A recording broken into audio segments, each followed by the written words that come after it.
नमस्कार, आप देख रहे हैं प्लस न्यूज। मैं हूं आपके साथ स्नेहा मनोज। आइए नजर डालते हैं आज के हेडलाइंस पर। 2 आतंकियों को ढेर कर शहीद हुआ बिहार का लाल।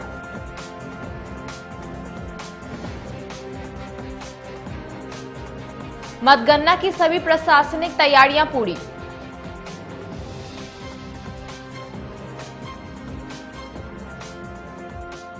तेजस्वी का जन्मदिन, मां राबड़ी के साथ काटा केक।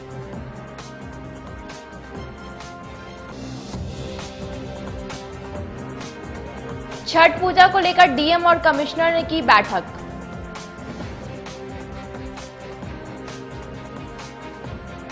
और कहलगांव एनटीपीसी का तटबंध टूटा, 4 यूनिट में से 1420 मेगावाट बिजली का उत्पादन ठप।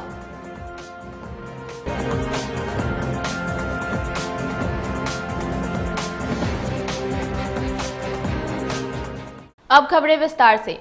3 आतंकियों को मारते हुए बीएसएफ के कैप्टन आशुतोष कुमार समेत 4 जवान रविवार को जम्मू कश्मीर के कुपवाड़ा सेक्टर में मालीज इलाके में शहीद हो गए। शहीद जवानों ने आतंकियों के घुसपैठ के मंसूबों को नाकाम करते हुए उन्हें मार गिराया।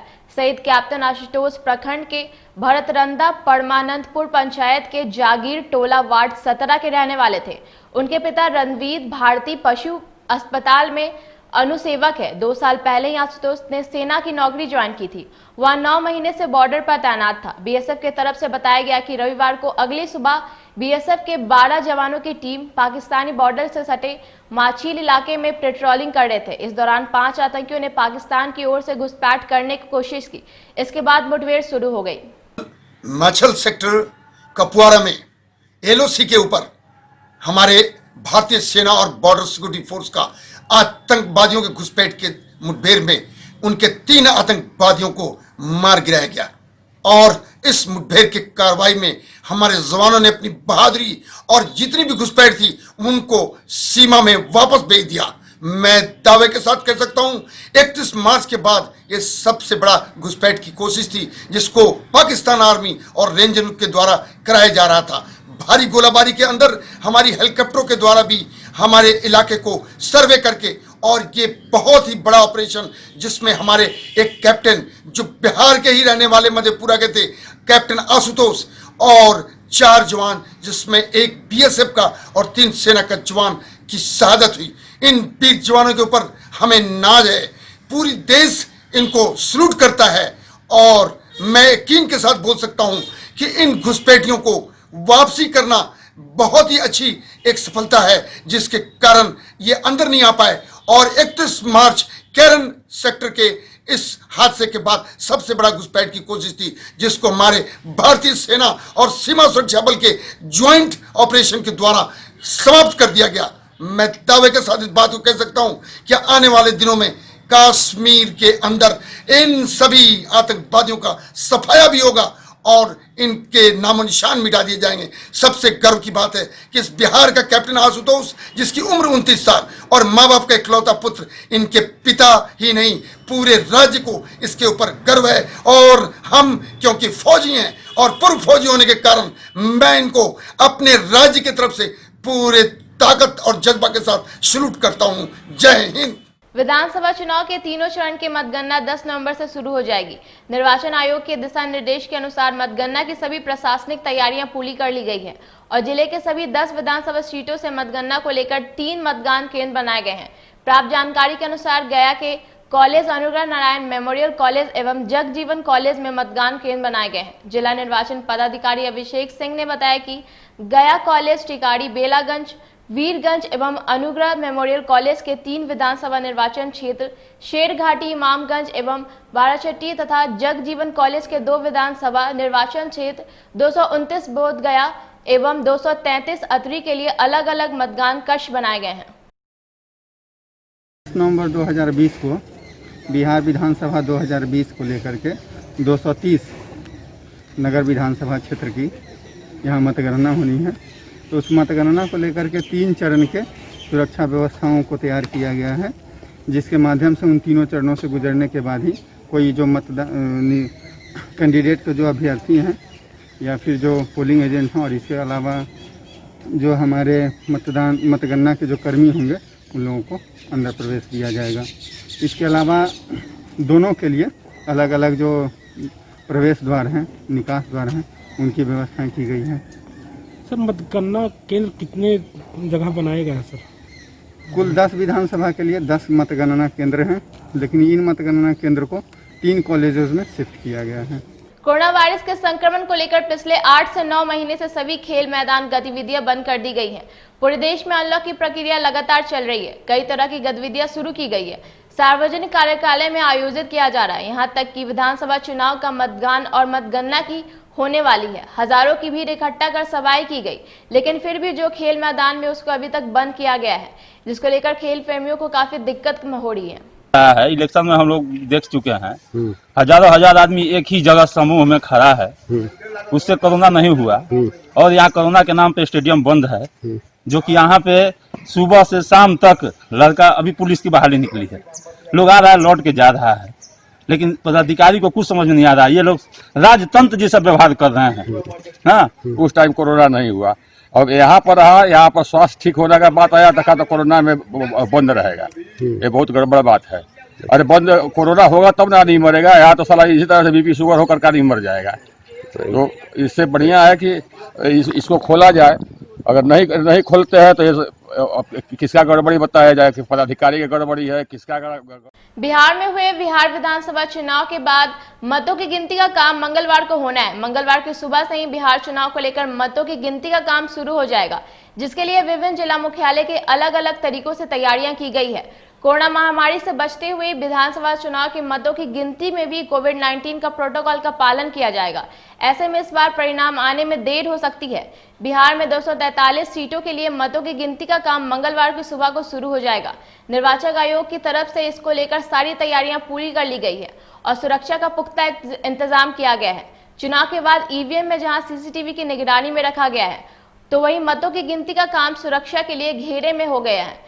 पटना जिले के अभी 14 विधानसभा सीटों पर मतगणना के लिए एएन कॉलेज में होगा। इसके लिए एएन कॉलेज में तैयारियों का चौक चौबंद किया गया है।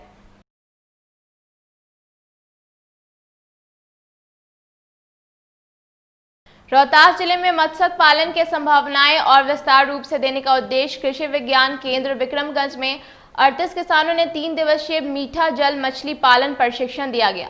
केंद्र प्रभारी सह वरीय वैज्ञानिक डॉक्टर आर.के. जलज ने मछली उत्पादक किसानों को यह प्रशिक्षण दिया। इस दौरान मछली पालकों को विभिन्न समस्याओं पर चर्चा की गई। बता दें कि मत्स्य विभाग ने इन दोनों मीठा जल मछली पालन की विधि को लेकर लगातार प्रशिक्षण दे रही है। एक दिन में अपने वजन का 2 गुना से ज्यादा भोजन ग्रहण कर सकती है।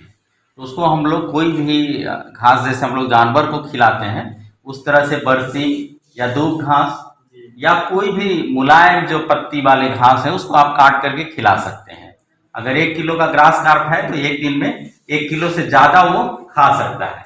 लेकिन ये पचाता नहीं है। इसके वो ये भी बताए थे हम आपको कि ये पचाता नहीं है। कुछ जो भी इसका मल पदार्थ निकलता है वो फिर दूसरी मछलियों का भोजन हो जाता है। इसलिए हमने कहा था कि जब कभी भी आप मछली पालन करते हैं तो इसको कुछ संख्या में आपको स्टॉक करना चाहिए, संचय करना चाहिए। अब अगर आप लोग बिहार के पूर्व डिप्टी सीएम और नेता प्रतिपक्ष तेजस्वी यादव का आज जन्मदिन है। तेजस्वी यादव आज 31वां जन्मदिन मना रहे हैं। तेजस्वी यादव ने बर्थडे पर बधाई देने वाले का तांता लगा हुआ है। तेजस्वी यादव ने अपना बर्थडे अपने परिवार की मौजूदगी में आधी रात को बर्थडे केक काटा। तेजस्वी यादव के जन्मदिन पर उनकी बहन रोहिणी आचार्य ने ट्वीट कर उनको बधाई दी। अपने ट्वीट में रोहिणी आचार्य ने तेजस्वी यादव को बिहार का भावी मुख्यमंत्री बताते हुए जन्मदिन की शुभकामनाएं दी। इस कड़ी में उनके बड़े भाई और बिहार के पूर्व स्वास्थ्य मंत्री तेज प्रताप यादव ने भी बधाई दी। अपने अनोखे अंदाज के लिए जाने जाने वाले तेज प्रताप यादव ने ट्वीट कर अपने छोटे भाई को जन्मदिन की बधाई दी। यहां तक उन्होंने घर के नाम यानी टट्टू कहकर उनको संबोधित किया। तेज प्रताप यादव ने अपने शुभकामनाएं में तेजस्वी यादव को बिहार के सीएम भी बताया। बिहार के पूर्व डिप्टी सीएम और नेता प्रतिपक्ष तेजस्वी यादव का आज जन्मदिन है।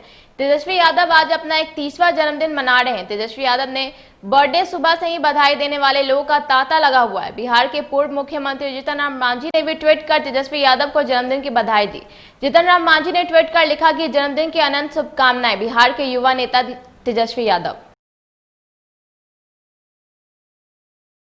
कोरोना काल में बिहार विधानसभा चुनाव का सफलतापूर्ण मतदान संपन्न होने के बाद छठ पूजा और दीपावली की तैयारियां की जा रही है। पटना के डीएम कुमार रवि के साथ पटना के प्रतिमंडल आयुक्त संजय कुमार अग्रवाल ने कहा कि इस बैठक में पूजा समिति के प्रतिनिधियों और वार्ड काउंसलर के साथ भी छठ पूजा की तैयारियों को लेकर चर्चा की गई। इस दौरान अफसर पूजा समिति के प्रतिनिधियों और वार्ड पार्षदों को दिशा निर्देश जारी किए गए। सासाराम के सिविल कोर्ट परिसर स्थित जिला जज के कार्यालय में एक सेमिनार का आयोजन किया गया, जिसमें जिला अध्यक्ष राजेंद्र प्रसाद सिंह के अलावा जिलाधिकारी पंकज दक्षित तथा पुलिस अधीक्षक सत्यवीर सिंह की उपस्थिति हुई। इस सेमिनार में के मुख्य रूप से बाल अधिकार से जुड़े मामलों का विवेचन की गई। सैनिटाइजेशन तथा अवेयरनेस प्रोग्राम के विषय पर यह सेमिनार आयोजित किया गया, जिसमें सभी ने अपने अपने विचार व्यक्त किए। वक्ताओं ने बाल अपराध से जुड़े मामलों पर चर्चा करते हुए बाल अधिकार संरक्षण कानून एवं प्रावधानों को जागरूक पूर्व लागू करने की आवश्यकता है। सामान्य अर्थों में सेंसिटाइजेशन और अवेयरनेस दोनों एक अर्थों में प्रयुक्त किए जाते हैं। दोनों का अर्थ है जितने भी स्टेक होल्डर्स हैं, जितने भी हितधारक हैं, उनकी जवाबदेही एक्ट में दी गई है। उन एनटीपीसी कहलगांव के 3DS टाइप का तटबंध टूट गया, जिसके कारण एनटीपीसी के 7 यूनिट में से 4 बंद करना पड़ा। यही नहीं, 1420 मेगावाट का उत्पादन ठप हो गया। यह यूनिट पहले से ही बंद था। कहलगांव एनटीपीसी के 2340 मेगावाट बिजली उत्पादन का क्षमता है, लेकिन तटबंध टूटने के कारण अब मात्र 2 यूनिट ही काम कर रहा है।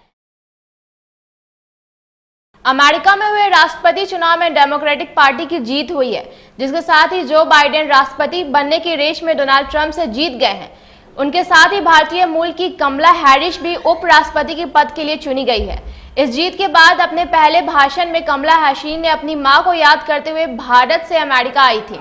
When she came here from India at the age of 19, she maybe didn't quite imagine this moment, but she believed so deeply in an America where a moment like this is possible. And so I am thinking about her and about the generations of women, black women. America में हुए चुनाव में कमला Harris ने जीत हासिल की है। वह America की पहली उपराष्ट्रपति बनने जा रही है। कमला की मां का गांव भारत के दक्षिण राज्य तमिलनाडु में था। यहाँ के लोग कमला की जीत में काफी खुश दिख रहे हैं। ये लोग पटाखे चलाकर और मिठाई बांटकर उनकी जीत का जश्न मना रहे हैं। गांव के लोग कमला हैरिस को उनके नए पद और काम के लिए शुभकामनाएं दे रहे हैं। गांव वाले का कहना है कि इन्हें इस बात का गर्व है कि कमला हैरिस का उनके गांव का नाता है। वो इस बात से भी खुश है कि उनका गांव अमेरिका चुनाव जैसे अंतर्राष्ट्रीय इवेंट के दौरान चर्चा में आया।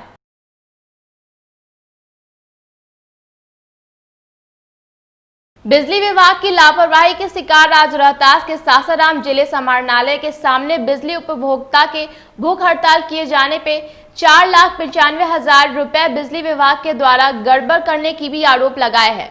दरअसल ये स्टील प्लांट सासाराम स्थित खौड़ा की है, जहां स्टील प्लांट के मालिक जितेंद्र शर्मा ने बिजली विभाग पर आरोप लगाते हुए कहा कि पिछले कुछ दिनों में मैंने बिजली विभाग को 200 kV ट्रांसफार्मर लगाने के लिए 2,95,000 रुपए देने के लिए, लेकिन बिजली विभाग हमें 100 kV का ही ट्रांसफार्मर दिया, जिसके कारण हमें काफी संपत्ति का नुकसान हुआ है। अभी मामला ये है कि मेरा एक स्टील प्लांट है, उस प्लांट के लिए मैं 200 kV का ट्रांसफार्मर लिया था और उस ट्रांसफार्मर को लेने के लिए मैं 4,95,000 बिजली विभाग को दिया था, जो कि 100 kV के ट्रांसफार्मर लगा करके आज तक उन लोगों ने कागज नहीं दिया। और बिजली लगाने के बाद हमें टुकड़ों टुकड़ों में लाइट दिया था कि इसलिए कि मेरा प्रोडक्शन ढंग से नहीं हो पाया। मैं बिजली विभाग के वजह से मैं लाखों रुपये के नुकसान में आ चुका हूँ। और कल हमें पता चला कि बिजली विभाग द्वारा ट्रांसफार्मर जो लगा है जो सरकार की तरफ से लगा है। पटना सिटी के आलमगंज थाना क्षेत्र में भद्र घाट पर उस वक्त काफी अफरा तफरी मची जब पीपा पुल से खेलते वक्त नाबालिग बच्चा का पैर फिसलकर गंगा नदी में गिर गया।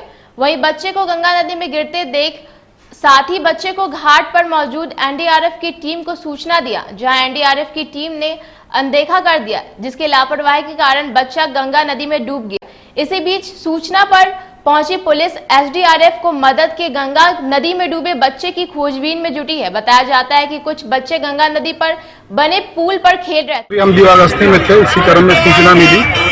एक मन्नू नाम का बच्चा है जिसकी उम्र करीब 13 साल है और उसके पिता स्वर्गीय बबलू प्रसाद है जो खचकला थाना क्षेत्र का रहने वाला था।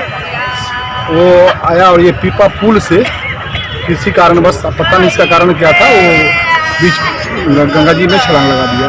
खेल रहा था, खेलते खेलते है ना वो पैर फिसल गया, गंगा जी में गिर गया।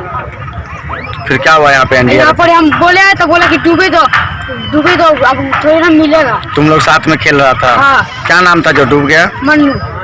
तुम्हारा क्या नाम है? विष्णु। कहाँ रहता था? दीवान वाला पाता की बात। डूबते हुए देखा था, वो बच्चा बेचारा हिम्मत करके दौड़ के गया एनडीआरएफ टीम के पास। एनडीआरएफ टीम बोला कि डूबने दो, बच्चा कथा होता। कम से कम बच्चा उस लोग को बोला तो मानवता के कारण ठीक है, उन लोग को ऑर्डर मिलेगा तब उन लोगों का कार्रवाई करते हैं, लेकिन मानवता के कारण उन लोग को जाना चाहिए था। ये नहीं गए हैं, ये बहुत मानवता के लिए शर्मसार की बात है। ये कहाँ के रहने वाला था बच्चा? ये दीवान वाला पातक की बात। आज के बुलेटिन में इतना ही। मुझे इजाजत, नमस्कार।